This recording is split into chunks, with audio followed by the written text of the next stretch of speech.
Olá, meus amigos! Sou o professor Pedro Lenza e estamos aqui novamente para discutir grandes temas. No dia de hoje eu quero analisar o cabimento dos embargos infringentes em ação penal originária julgada pelo STF. E o tema está na ordem do dia porque amanhã, nessa quarta-feira, dia 18 de setembro de 2013, o Supremo resolve, por fim, uma questão extremamente importante em relação ao cabimento dos embargos infringentes. Isso porque, na semana passada, empatou em 5-5 a análise do cabimento dos infringentes na ação penal originária, número 470, ou seja, no mensalão. E a solução vai ser definida e resolvida pelo decano da Corte, o ministro Celso de Mello. Muito bem. Em relação aos embargos infringentes, temos que lembrar que os embargos infringentes, muito embora uma realidade já muito tranquila no processo civil, só são introduzidos no processo penal por meio da Lei número 1720-B de 1952, que introduziu um dispositivo ao Código de Processo Penal. Eu estou me referindo aqui ao artigo 609, parágrafo único do Código de Processo Penal, que estabelece, quando não for unânime a decisão de segunda instância, e aqui eu deixo claro que o Código de Processo Penal falou quando não for unânime a decisão de segunda instância desfavorável ao réu, admitem-se os embargos infringentes e de nulidade, que poderão ser opostos dentro de 10 dias. Deve-se observar que, como o dispositivo falava em decisão de segunda instância, esta regra não se aplicava aos tribunais superiores. No caso aqui, não se aplicava à Suprema Corte, que desconhecia esse instituto dos embargos infringentes. Os embargos infringentes só vão se tornar uma realidade na Suprema Corte, nas ações penais originárias, em momento posterior à Constituição de 1967. E por que isso? Porque a Constituição de 1967, no seu artigo 115, parágrafo único, a linha C, estabeleceu uma ampla competência normativa primária para, no regimento interno, o STF dispor sobre regras de processo e julgamento dos feitos de sua competência originária. Veja que a regra de que, segundo a Constituição, quem legisla sobre direito processual é a União, existia na Constituição de 67. Mas o Constituinte originário trouxe uma exceção a esta regra geral, que foi permitir esta competência normativa para a Suprema Corte. Esta exceção é possível porque é introduzida pelo Constituinte originário, que criou a regra geral de a União legislar sobre direito processual, mas estabeleceu a exceção para que o regimento interno do Supremo pudesse legislar sobre as normas de competência originária. Esse entendimento, esse dispositivo é mantido na emenda 1 de 69 e numa outra reforma, a emenda número 7 de 77. Por conta disso, em 1980, o Supremo elabora o seu regimento interno e prevê no artigo 333, inciso 1 do regimento interno, a possibilidade de embargos infringentes quando a decisão não unânime do plenário da turma julgar procedente a ação penal. Parágrafo único estabelece que essa não unanimidade seria no sentido de haver no mínimo 3 votos divergentes no sentido da absolvição. Esta definição de necessidade de votos divergentes é alterada por uma emenda regimental do regimento interno, número 2 de 1985, que passa a exigir a não unanimidade de pelo menos 4 votos no sentido da absolvição para o cabimento dos infringentes. Esse recurso previsto no regimento interno é interposto no prazo de 15 dias. Em caso de não recebimento procedimento cabe agravo regimental no prazo de 5 dias e deve ser sorteado o novo relator, o novo revisor, nos termos do artigo 76 do Regimento Interno do STF. A grande questão que se coloca é se esse recurso ainda se mantém posteriormente à Constituição de 88 e em seguida depois do advento da Lei 8.038/90, que disciplina as ações de competência originária da Corte. Primeira resposta à pergunta é que o texto de 88 recepcionou o regimento interno como lei ordinária. Portanto, tranquilamente possível afirmarmos que a Constituição de 88 passou a admitir os embargos infringentes, no caso de decisões da Suprema Corte, porque o regimento interno foi recepcionado como lei ordinária. Observem que a normatividade anterior a 88 deve ser analisada sob o Instituto da Recepção. Os atos normativos que forem compatíveis com o novo ordenamento serão recepcionados e os atos que não forem compatíveis serão revogados por não recepção. Aqui, o dado extremamente importante, que a aferição desta compatibilidade com o ordenamento jurídico novo, ela deve se restringir ao aspecto meramente material, pouco importando a compatibilidade formal. Dou um exemplo: o Código Tributário Nacional, lei ordinária, foi recepcionado com o status de lei complementar, porque a Constituição exige, para normas gerais do direito tributário, a lei complementar. Ou seja, eu não verifico o aspecto formal e analiso simplesmente em relação ao novo ordenamento a compatibilidade material. É o que ocorre com o regimento interno.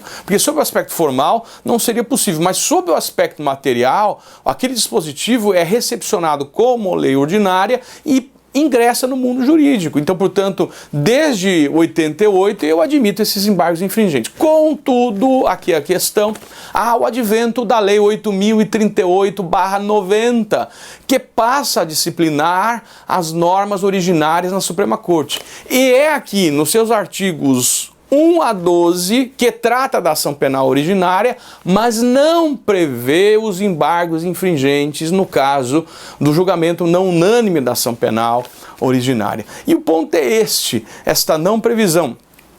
Ou seja, este silêncio da Lei 8.038/90 seria um silêncio eloquente, ou seja, um silêncio que traduziria a regra de derrogar o regimento interno, artigo 331, inciso 1, e aqui respondemos que sim, a Lei 8.038/90, ela derrogou o regimento interno da Suprema Corte e, portanto, não mais admite os embargos infringentes no caso da ação penal originária. Essa é a nossa posição e vamos verificar o que a Suprema Corte vai resolver amanhã, na decisão final dada pelo decano da Corte. E passamos a argumentar em que sentido teria havido, a partir de 1990, o não cabimento mais dos embargos infringentes. Esse recurso, os embargos infringentes, esse recurso é um recurso que tem sido cada vez mais colocado em não utilização pelo legislador. Uma tendência de inexistirem um rejulgamento. Veja, a questão vai permitir o rejulgamento de uma questão já julgada e debatida durante muito tempo. Então a nossa proposta é que nesses julgamentos originários não tenha sentido falarmos em embargos infringentes. O próprio Código de Processo Penal falou em decisão de segunda instância. O artigo, conforme já sinalizamos, 609, parágrafo único. E aqui não é uma decisão de segunda instância, trata-se de uma ação penal originária em razão de prerrogativa de foro. E, portanto, o julgamento de modo único, originário, pela Suprema Corte. Não teria sentido uma rediscussão de fatos já tanto debatidos pela Corte durante todo esse período de julgamento da ação penal 470. Esta tendência de não mais se admitir os embargos infringentes é uma realidade já nas cortes superiores. E aqui deixo claro que o STJ não admite os embargos infringentes que o STJ é firme ao estabelecer o não cabimento, a inadmissibilidade dos embargos infringentes contra a acórdão não unânime que julgou na Corte Estadual a ação penal originária. Veja, se trata de ação penal originária no TJ, não se trata de recurso de apelação, não se trata de recurso em sentido estrito às hipóteses processuais de cabimento dos embargos infringentes. Então, portanto, não caberiam os embargos infringentes porque não tem previsão regimental, seja no regimento interno aqui dos tribunais, que não poderiam assim estabelecer normas estaduais, seja a não previsão também no regimento interno do STJ. Então, veja, a realidade é essa. O STJ não admite embargos infringentes nas suas ações penais originárias, nem mesmo admite os embargos infringentes nas ações penais originárias dos tribunais de justiça do país. E o Supremo tem uma tendência muito firme em não aceitar os infringentes em outras ações. Cito algumas súmulas. Súmula 597 do STF não admite os infringentes em mandado de segurança. Súmula 455 do STF não admite os infringentes nas ações de controle de constitucionalidade. Aliás, a Lei 9868 de 99, no seu artigo 26, que não admite a recorribilidade das ações originárias em ADI e ADC, prevendo apenas embargos declaratórios, teria de modo tranquilo derrogado o regimento interno também. Súmula 368 não admite os embargos infringentes no processo de reclamação. Súmula 294 são inadmissíveis os infringentes contra a decisão do Supremo Federal em mandado de segurança. Súmula 293 são inadmissíveis os infringentes contra a decisão em matéria constitucional. De novo, súmula 211 contra a decisão proferida sobre agravo no auto do processo por ocasião do julgamento da apelação, não se admitem os embargos infringentes ou de nulidade. Portanto, uma ampla jurisprudência nesse sentido de uma tendência da Corte. Veja que, numa situação extremo, vamos imaginar que existisse ali um fato praticado em coautoria e um réu tivesse prerrogativa de foro no TJ, o outro no STJ e o outro no Supremo. Se o Supremo não tivesse, como fez no mensalão, reunido o julgamento por uma conveniência no próprio Supremo, você teria uma decisão no TJ e no STJ, penal originária, que não admitiria os infringentes. Mas admitir no Supremo, você passaria a admitir para este réu julgado pelo Supremo, a Corte Superior, que em tese é quem diz o direito, admitindo os infringentes, o que violaria, no mínimo, o princípio da isonomia, o princípio constitucional estabelecido no artigo 5º. Então, veja, além dessa argumentação, a admissão viola o devido processo legal e a própria segurança jurídica, porque diria que a admissão desses embargos infringentes para rediscutir toda a matéria já amplamente decidida violaria, por que não, a regra contida no artigo 5º, inciso 78, da celeridade processual. Falaria também aqui numa análise da previsão, e a gente todos não desconhecem a previsão do princípio do duplo grau de jurisdição no Pacto de São José da Costa Rica, mas eu tenho que lembrar que o próprio Supremo falou numa natureza de supralegalidade dos tratados internacionais, e mais, o Supremo, ele deixa claro, e a própria doutrina, que o princípio do duplo grau de jurisdição não é absoluto. Então, diria que nessas ações originárias haveria uma interpretação no sentido de que o princípio do duplo grau, que não é absoluto, não tivesse sentido de se repetir um julgamento já realizado pela Corte. É algo realmente totalmente desproporcional e irrazoável pensar neste segundo julgamento.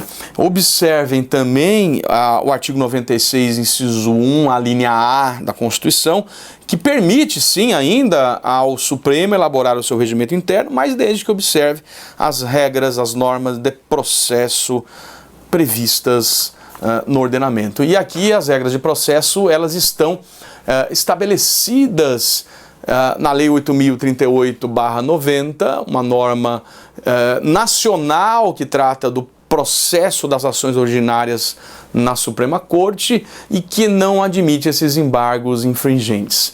Essa é a nossa interpretação para essa questão extremamente importante a ser resolvida pelo decano da Corte, ministro Celso de Mello, sem dúvida um dos maiores constitucionalistas do país, que vai ter que resolver esta pendência.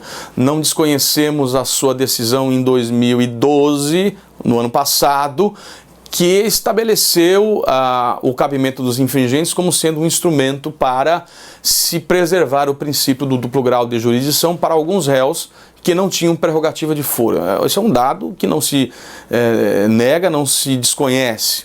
Veja que o Supremo Tribunal Federal julga os parlamentares federais e para aquele que não é parlamentar, que não tem prerrogativa de foro, não haveria essa competência originária. Só que não se pode esquecer que o próprio Supremo admite esse julgamento único pela própria Corte para se evitar aí alguma eventual injustiça e dada a própria complexidade da causa, dos fatos, e por isso ter decidido que julgaria todos, mesmo aqueles que não têm a prerrogativa de foro, de modo único. Me parece uma decisão acertada, que é verificada em cada situação concreta e que, portanto, o Supremo tomou esta decisão. Assim definido, não teria sentido falarmos em uma análise de réus que não teriam a prerrogativa de foro e que, portanto, alegariam o duplo grau de jurisdição. Veja, a ação é originária, a ação é julgada pelo Supremo de modo originário, não teria sentido rediscutir. As ações originárias, como dissemos, julgadas pelo TJ, julgadas pelo STJ, e isso já é claro, não admitem os infringentes. Não seria lógico admiti-los agora na ação penal originária a ser julgada pela Corte. Vamos aguardar. A solução será dada nesse dia 18 de setembro de 2013 pelo ministro Celso de Mello. E esperamos, então, neste vídeo, poder contribuir com essa discussão. Muito obrigado e até o nosso próximo encontro.